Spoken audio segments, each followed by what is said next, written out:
সুন্দর একটা জায়গা, তোমাদেরকে কি বলবো, এটা কোথায় তোমরা গেস করতে পারলে, তোমরা কেউ আমাকে বলো যে এই জায়গাটা কোথায়।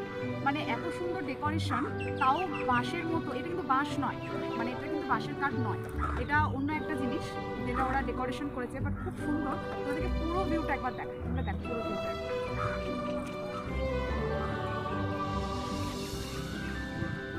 আর তোমরা যারা যারা জানো এই জায়গাটা কোথায়, তোমরা অবশ্যই আমাকে জানিও যে এই জায়গাটা কোথায়। আমি তো তোমাদেরকে অবশ্যই বলবো।